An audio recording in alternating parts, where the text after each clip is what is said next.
itu diantara sebabnya beliau dekat Allah itu karena muamalahnya sama Allah itu benar. Diantara muamalah itu yang diriwayatkan di kitab Arisalah Syariah adalah masyhur kafani izzat antakuna li rabban wa kafani fakhran an akuna laka abdan. Tiap malam yang ditanya, ya Allah, saya sungguh sangat mulia karena engkau yang jadi Tuhan. Coba kalau saya dituhani manusia yang mati atau dituhani siapa yang mati juga. Wa kafani fakhran an akuna laka abdan. Saya ini bangga sekali karena jadi budak, menjadi hamba zat yang tidak mati. Jadi pakem-pakem yang menjadi masyarakat kalau dalam bahasa tasawuf itu yang menjadikan wali. Sehingga yang dikatakan ibadah itu apa? Ma'rifatullah, mengenali Allah secara benar.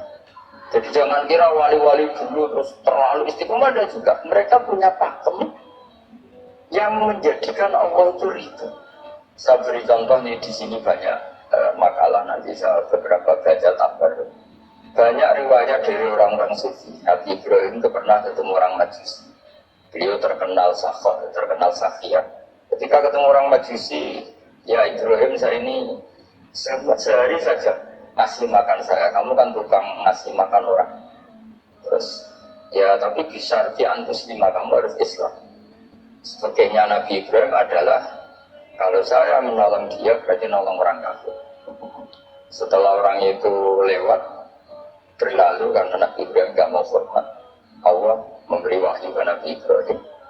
Kenapa ya Ibrahim tidak kamu terima satu hari, kamu kasih makan satu hari? Ya karena dia Majusi. Kata Allah, dia umurnya berapa? 60 tahun. Tanyakan, pernah kelaparan kan hanya hari ini? Iya ya Allah. 60 tahun dia kafir tak kasih makan. Minta kamu sehari aja kok gak boleh. Akhirnya Nabi Ibrahim dipanggil orang Majusi, dikejar dipanggil. Ayo tak kasih makan satu hari. Kok kamu sekarang jadi baik? Habis ditegur Tuhan. Terus kata, ahad aja yu aminuni. Apa seperti itu Tuhan mengalam-alai saya? Ya na'am. Akhirnya isim orang Majusi. Jadi itu lagi-lagi ilmu. Jadi yang dikatakan ilmu itu satu teori atau kalimat atau apa saja yang menjadikan kita ini pakem. Meskipun pakem itu kadang sulit diterima orang-orang. Beliau pernah bikin satu kalimat yang menjadikan Allah itu ridho. Kalimatnya begini, kalau malam beliau wiridan, ya Allah, kenapa engkau ngasih rezeki saya padahal engkau tidak butuh saya? Kalimatnya sederhana. Kalau seorang majikan ngasih servis sama karyawannya, memang butuh pekerjaannya. Orang tua ke anak butuh kasih sayangnya. Tapi engkau ini zat yang tidak butuh saya, tidak butuh kita, ngapain ngasih? Jadi punya sisi betapa Allah itu luar biasa, Allah tidak butuh kok. Ngasih itu kan luar biasa. Jadi karena bersifati seperti itu, Allah itu ridho. Itu luar biasa. Normalnya orang memberi itu kan, apalagi orang memberi kiai itu kacau sekali. Satu sahabat dari suaraku, salam tempel 1 juta aja loh. Suaraku itu parah lagi. Nanti kalau enggak masuk surga, tunda-tunda. Ngeri lagi, 1 juta minta Allah. So, Sayyidina Ali itu diantara sebabnya beliau dekat Allah itu karena muamalahnya sama Allah itu benar. Diantara muamalah itu yang diriwayatkan di kitab Arisalah Syariah adalah masyhur kafani izzat antakuna li rabban wa kafani fakhran an akuna laka abdan. Tiap malam yang ditanya, ya Allah, saya sungguh sangat mulia karena engkau yang jadi Tuhan. Coba kalau saya dituhani manusia yang mati atau dituhani siapa yang mati juga. Wa kafani fakhran an akuna laka abdan. Saya ini bangga sekali karena jadi budak, menjadi hamba zat yang tidak mati. Jadi pakem-pakem yang menjadi masyarakat kalau dalam bahasa tasawuf itu yang menjadikan wali. Sehingga yang dikatakan ibadah itu apa? Ma'rifatullah, mengenali Allah secara benar. Jadi jangan kira wali-wali dulu terus terlalu istiqomah, ada juga mereka punya pakem yang menjadikan Allah itu ridho. Saya beri contoh nih, di sini banyak makalah, nanti saya beberapa baca tabar. Banyak riwayat dari orang-orang sufi. Nabi Ibrahim itu pernah ketemu orang Majusi. Beliau terkenal sakhah, terkenal sakhiyah. Ketika ketemu orang Majusi, ya Ibrahim, saya ini sehari saja ngasih makan saya, kamu kan tukang ngasih makan orang. Terus ya tapi bisa diantus lima, kamu harus Islam. Sebagainya Nabi Ibrahim adalah kalau saya menolong dia berarti nolong orang kafir. Setelah orang itu lewat berlalu karena Nabi Ibrahim gak mau hormat, Allah memberi wahyu ke Nabi Ibrahim. Kenapa ya Ibrahim tidak kamu terima satu hari, kamu kasih makan satu hari? Ya karena dia majus. Kata Allah, dia umurnya berapa? 60 tahun. Tanyakan, pernah kelaparan kan hanya hari ini? Iya ya Allah. 60 tahun dia kafir tak kasih makan. Minta kamu sehari aja kok gak boleh. Akhirnya Nabi Ibrahim dipanggil orang majus itu, kejar dipanggil. Ayo tak kasih makan satu hari. Kok kamu sekarang jadi baik? Habis ditegur Tuhan. Terus kata, ahakadha yu'amiluni, apa seperti itu Tuhan mengualam-alai saya? Ya na'am. Akhirnya Islam orang majusi. Jadi itu lagi-lagi ilmu.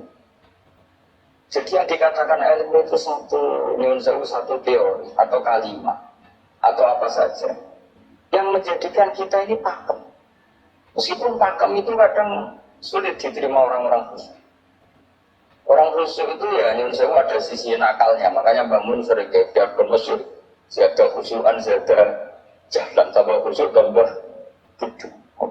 Bukan bodoh dengan makna salah itu enggak, memang kadang tersanti ilmu. Misalnya gini, ini contoh yang karena saya ini mengkhidmati ilmu, bisa beri contoh yang urusan ilmu. Ada orang sujud diinjak orang fasik, kepalanya diinjak orang fasik. Terus si orang yang sujud tadi ini ada di Sahih Muslim, juga ada di India. Wallahi la yaghfiru wa laka, pakai sumpah, wallahi la yaghfiru wa laka. Allah langsung mewahyukan ke Nabi fi hadzal zaman, fi tilka zaman atau fi dzalika zaman. Man kalladzi ta'alla alayya alla aghfira li fulan qad ghafartu lahu wa ahbabtu amala. Katakan ke orang itu, siapa yang mencatut nama saya yang hanya berstatus tidak memaafkan. Itu enggak fair. Saya ini Tuhan kok bisa yaghfir, bisa yu'adzib. Kok sifat saya tinggal satu, yu'adzib itu gimana? Dicatut separuh itu Allah tidak terima. Tapi kalau kita baca Quran, saya ini sama orang fasik ya benci. Saya ini orang soleh, setidaknya pura-pura soleh lah. Karena di depan para kiai. Tapi mau tidak mau, ketika Allah mensifati dirinya tentang orang munafik gimana? Wa yu'adzibal munafiqina in sya'a au jatuh. Itu cocok tidak cocok, potensi memberi tobat itu ada.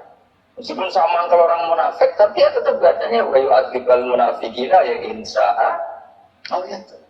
Rasulullah kayak apa bencinya dengan Wahsy karena qatilul Hamzah. Tapi Nabi tunduk sama konstitusi Quran. Laisa laka minal amri syai'un aw yatuba alaihim aw yu'adzibah. Akhirnya Allah malah memberi tobat sama qatilul Hamzah yaitu Wahsy. Ini pentingnya baca lagi. Kalau kita tidak baca hanya khusyuk saja, tidak baca, pasti sama orang yang menginjak orang sujud tadi, yang menginjak pasti salah, nggak dimaafkan. Bukso pasti. Pertanyaannya adalah, betulkah Allah punya sifat satu, yaitu yu'adzib? Makanya kalau kita baca, misalnya baca Quran, walillahi mulkus samawati wal ardi, ya sudah yaghfiru liman yasha wa yu'adzibu man yasha. Kalau nuruti rasa kita, ya inginnya ke kita yaghfir, ke orang lain yu'adzib. Tapi Tuhan kan nggak terima, saya ini Tuhan kok dicipta makhluk saya ini gini. Nggak bisa. Sehingga ya ini lagi-lagi ya. Makanya saya cocok itu suka baca. Saya suka sekali baca, mulai ulama dulu, ulama modern, setengah dulu. Mulai ulama yang kedunian sampai setengah kedunian. Suka. Saya dulu juga suka uang. Karena saya memang tadi bapak saya dari bapak itu wali mas. Kalau lagi Mas Nadif jujur, mulai Mbak Soleh itu suka bully bertuanya, jadi saya alhamdulillah dia jujur. Mbak Soleh itu menantunya Raden Asnawi, itu ya bully-bullyan sama ini terus ditiru beliau. Itu gak suka sih, saya itu ya pokoknya tadi kalau orang daftar wali itu kan gak suka sama. Karena mereka nangis ketika Allah menghentikan wa'akribu atau ayat-ayat anfiku atau orang baik disifati wa'akribu wa'akriban hasan. Itu hadal khitab li ahli jibdi wasarwah. Ini khitab untuk orang kaya. Kok isim Gusti jenengan nampen ngongkon infak kok kula diinfak. Jenengan nampen ngongkon ngamal kok kula ngamal. Jadi maka yuhibbunal mal, mereka tidak suka harta. Walakin diana luladzatal khitab bil infak, dan itu harus kaya dulu untuk bisa. Jadi tuliknya akhirnya saya Imam Saroni penting juga kaya. Jadi wali yang suka harta itu nunggu diperintahkan Allah. Alhamdulillah kita tidak sudah wali dulu karena sudah senang harta wali. Jadi kayaknya keren kita di bang wali-wali. Karena wali itu tahu pentingnya harta setelah jadi wali. Kita alhamdulillah mulai kecil sudah tahu pentingnya harta. Kayaknya kita lebih wali. Imam Syafi'i itu dulu gak suka sama orang kaya. Saya berkali-kali ceritain. Karena dia dididik Sufyan As-Tsauri, Sufyan bin Uyainah. Tapi ketika ketemu Imam Malik itu kaya kan. Meskipun dia hidupnya sederhana, tapi kaya kan. Pas beliau mau Imam Syafi'i dia agak-agak sopan kalau sekarang tanya. Setelah jenengan ilmu yang saya harus ambil siapa? Kata Imam Malik, yang salim saya itu sudah meninggal Abu Hanifah, tapi muridnya mas, namanya Muhammad bin Hasan As-Syaibani. Kamu datang ke sana. Malam itu Imam Malik dikasih uang 500 dinar. Padahal satu dinar itu 4,25 gram. Bisa dihitung berapa ratus juta. Terus paruhnya dikasihkan Imam Syafi'i. Nah, datang Sangoni. Pagi-pagi diajak ke Baki. Dulu Baki itu ada kafilah rental unta. Mana kafilah yang mau ke Irak? Kita, ya sudah ini antar. Tak bayari. Diantar Imam Syafi'i. Diantar ke Imam Muhammad bin Hasan As-Syaibani di Irak. Itu ketemu Muhammad bin Hasan As-Syaibani pertama itu apa? Beliau itu kalau ngitung uang di meja. Emas-emasnya di meja, uangnya dolar, semuanya di meja. Tambah kaget, ini saya sama Imam Malik ingkar, ini malah lebih parah lagi. Ternyata Muhammad bin Hasan As-Syaibani kata aja kamu kagum dengan ini merasa aneh. Iya ya. Ya sudah, ini tak kasihkan orang fasik, ketika demenan, tiga judi. Jangan, jangan saja. Kalau jangan kan orang soleh dipakai kebaikan, berarti orang soleh boleh kaya. Angsal-angsal, semenjak itu Imam Syafi'i kebablasan. Sampai fatwa kiai fakir itu haram. Kiai bisa bikin rumah bagus, bikin rumah jelek. Haram. Semua al-Islam ya Allah, ya lagi-lagi kebetulan kita sebelum ngaji Imam Syafi'i sudah seperti itu. Jadi ini justifikasi. Laki-laki itu ilmu, seorang laki-laki itu. Akhirnya saya baca kitabnya Imam Saroni namanya Al-Minanul Kubro. Itu beliau cerita bahwa mimman nawwahu alaihi. Kesannya kayak orang sombong. Tapi sebetulnya yang sopan itu yang sombong. Karena Imam Saroni itu bilang, kamu harus memaklumatkan diri kalau antum minal ulama il amili. Kamu termasuk ulama yang amili. Ditanya sama orang-orang, bagaimana kalau nyatanya enggak? Kamu tadi subuh sholat, ya saya sholat. Kamu tadi zuhur sholat, ya saya sholat. Kenapa ketika kamu maksiat ingat terus, ketika kamu tuh ada ingat? Berarti kamu anggap Allah itu menyesatkan kamu, kok tidak pernah ngasih hidayah sama kamu. Pas delok rondo ning dalan kok maksiat, bar sholat atau syukur, bar zuhur atau syukur berasa. Berarti kan nyifati Allah, hari ini Allah ngasih saya maksiat. Sementara lupa kalau Allah ngasih sholat zuhur, sholat asar, sholat maghrib, sholat. Oh sudah di situ al-Minanul Kubro, orang itu sholat semua. Nah saya itu termasuk orang yang didikte oleh kitab, terbentuk oleh kitab Al-Minanul Kubro. Jadi di situ hidup itu enak semua. Makanya saya itu masih ingat dialeknya dua orang alim. Gak perlu saya sebutkan, ini agak sensitif karena ceritanya itu ada anaknya Kiai mau nyalek. Karena dia anaknya Kiai tanya, Mbah, dalilin apa nanti yang kepingin jadi jabatan, mencari jabatan besar. Kalau yang jawab tak sebut gak apa-apa namanya. Jawabnya Mbah Mun, oleh gak apa-apa. Nabi Yusuf ya boleh jabatan. Terus beliau baca qalat ani ala fuzainil arti ini hafifun alim. Nabi Yusuf ya boleh jabatan ya. Didebat sama orang alim. Itu Nabi Yusuf syariatnya itu mansukhah di syariat Rasulullah Muhammad SAW. Setelah tamunya pulang, Bangun bukan tadi, dari bangun gini kan. Anut kiai oleh pemerintah anut nabi. Semua ingat kalimat itu. Anut kiai oleh pemerintah anut. Artinya Nabi Yusuf kan minta jabatan ij'alni ala khuzainil.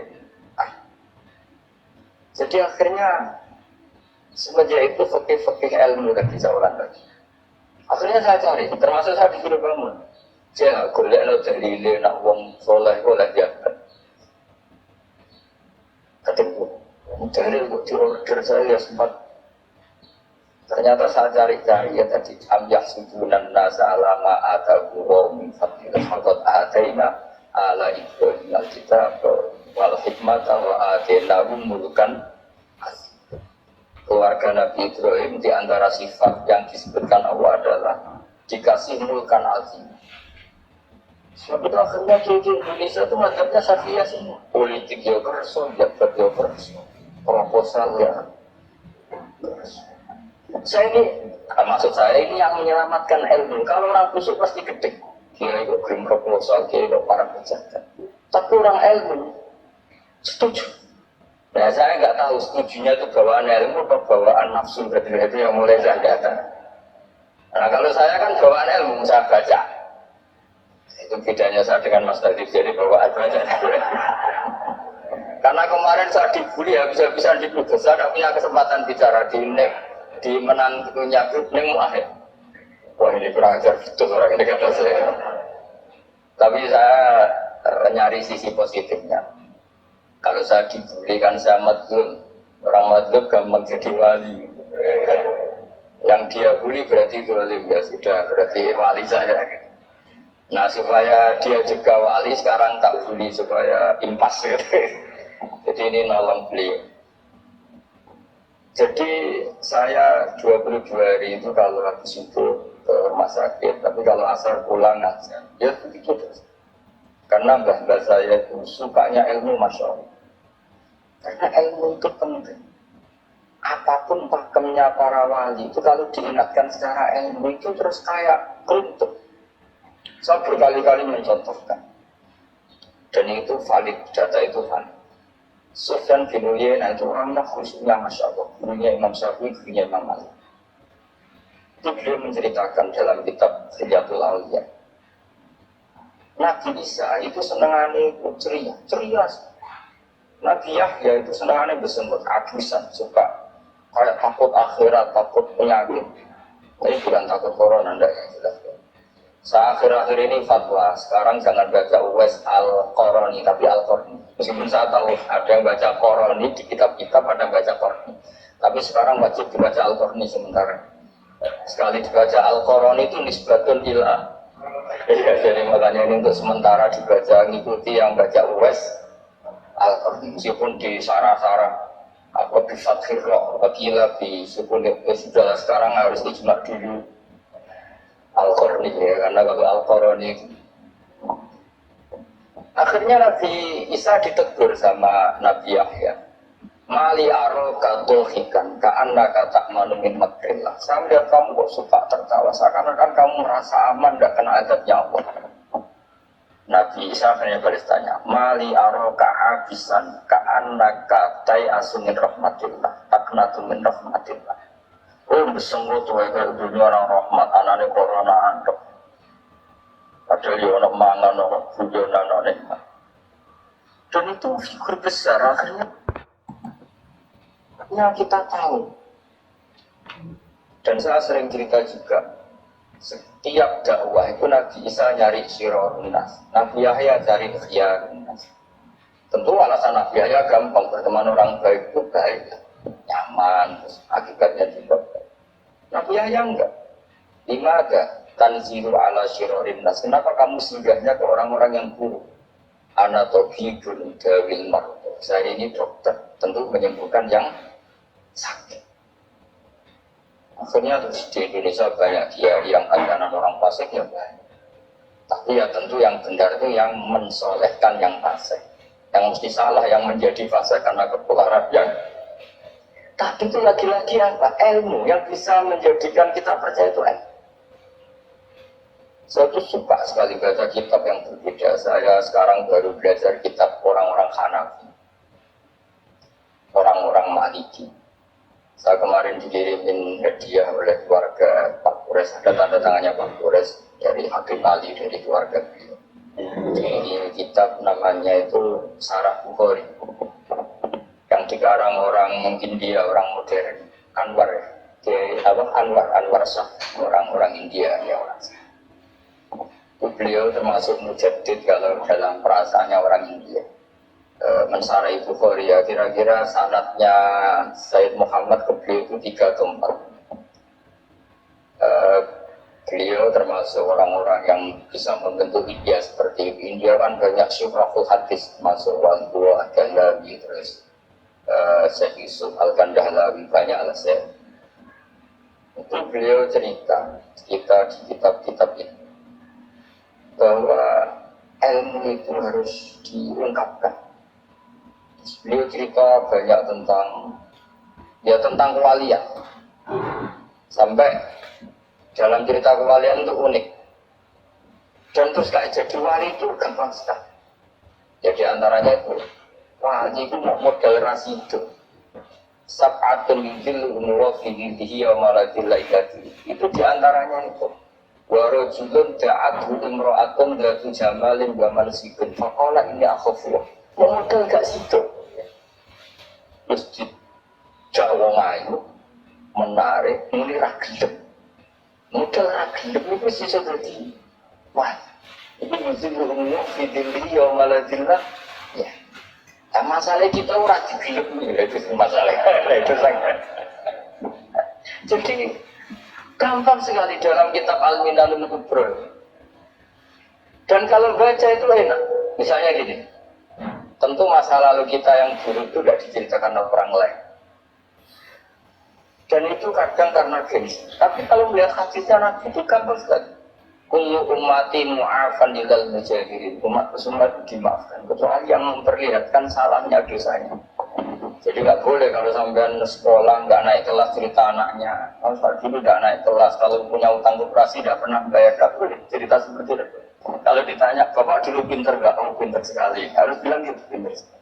Pernah ranking sekali, sudah nggak apa-apa itu. Meskipun dengan makna yang ruhwi ya. Saya dulu Islam. Kan yang saya ini sering diparani orang yang mau tobat. Jika saya dulu sering main perempuan, sering mabuk. Tapi sekarang saya mau tobat gini. Karena ini orang awam, tak terima. Tapi saya bilang gini, kamu jangan cerita ke anak kamu. Terus dia cerita, tapi kan saya harus jujur. Karena ilmunya dia baru jujur itu penting gitu. Terus Pak, pokoknya menurutku orang oleh cerita. Ya guys, oke. Setelah itu saya nyari sarah, termasuk kitab. Kok bisa orang yang tidak mujahirin, orang yang menutupi salahnya malah dimaafkan, yang cerita jujur pernah salah malah tidak. Sangat benar. Misalnya seorang bapak cerita, cuma udah pacaran itu tak ambun. Misalnya, anaknya mesti suatu saat kan dia puber, mesti nak ngambun meniru bapak. Nah kalau yang cerita itu ribuan atau jutaan, cuma zaman pondok itu rezekiku kok bodoh ini. Kan jadi syariat mutabah. Apalagi yang cerita ini ternyata jadi kiai, ternyata gitu ya tetap jadi. Tapi kalau pura-pura soleh di rumah, pura-pura soleh, seakan-akan di pondok tidak pernah khotbah, tidak pernah setor muntir, tidak pernah apa kan? Katanya, dan lucunya, oke itu alasan. Alasannya Imam Ghazali itu paling masuk akal. Ini saya cerita, illa aliman tak barokahnya baca Imam Ghazali. Fa inna Allah Ta'ala yakrahu zuhurul ma'asi. Wa min asbabi zuhur adalah al-mujahar. Karena Allah itu gak suka maksiat itu begitu kelihatan. Dan awal dari kelihatannya maksiat adalah semua orang cerita. Akhirnya maksiat dianggap biasa saja. Jadi kalau semua orang cerita zaman mondok nakal, itu akhirnya semua orang yang nakal, oh itu niru kiai ini, karena ini niru. Kan repot. Tapi kalau semua kiai sok suci atau suci betul, dan semoga ya suci betul. Kan yang mau maksiat ini gak punya alasan karena maskernya tidak pernah masih. Meskipun sebagian yang sultan gak pernah konangan, gak tahu pokoknya yang penting seperti itu. Itu hebatnya konsepnya. Saya dulu ya eskal. Kok kita di kullu ummati mu'afan illal mujahid. Saya dulu eskal kan. Tapi setelah baca Ihya kata Imam Ghazali, karena Allah itu nggak suka zuhurul ma'as. Allah nggak suka kalau maksiat terlalu muncul. Dan termasuk sebabnya muncul adalah setiap orang jujur menceritakan masa lalunya.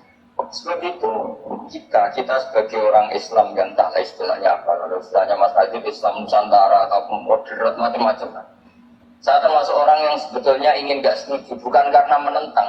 Nanti ngapalkan firqahnya kebanyakan, 72 aja ngapalkan 2-nya ditambahi Islam